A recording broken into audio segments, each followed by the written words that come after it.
Hi everyone, I'm Ranger Bekah here at Flathead Lake State Park. Welcome to another Forestry Friday. Do you ever wonder what type of tree you're looking at walking through the woods, but its leaves are way up high? Or it's winter and some of these trees don't even have leaves to help you identify.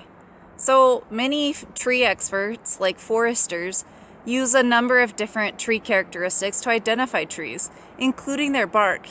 Here at Wayfarers and northwestern Montana in general, each tree has their own specific bark.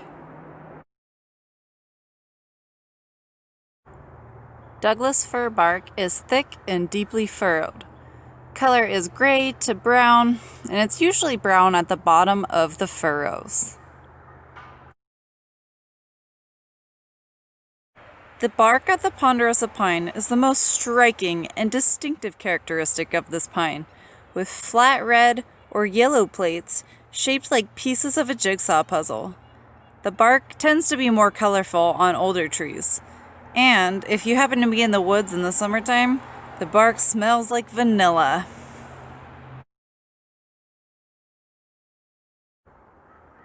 Western larch bark has gray or brown flaky plates, becoming furrowed on older trees, like this one.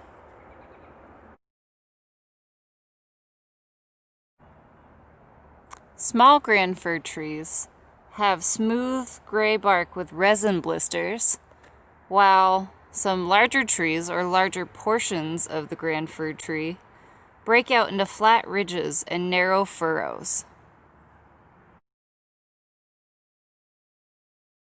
Paper birch has gray or brown bark when young and turns white and peels when older, like this tree here.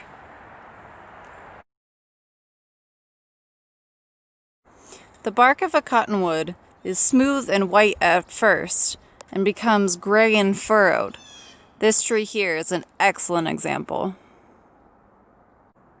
Bark is not just an identifying characteristic for trees, it is vital to their survival. Bark acts like the tree's skin. It is an intricate framework of cells and fibers, providing protection against water loss and predators. The outer bark is composed of compressed cork layers, ensuring protection and that the tree can move sugars and water to wherever needed. The inner bark is composed of tissues that transport sugars created in the leaves to other parts of the tree. This tissue is called phloem. As trees grow, they add cells to internal layers. As the tree continues to grow, these layers are pushed outward, they compress, and die. Bark forms as a part of this process. This internal layer responsible for growth of cells is called the cambium. Now, when you're out in the woods identifying trees, you can add bark to your tree identifying toolkit, or if you're just out in the woods enjoying the beauty of our trees, you can look at the bark and remember that that bark is working hard to keep that tree alive and green. Thank you for joining me on this Forestry Friday.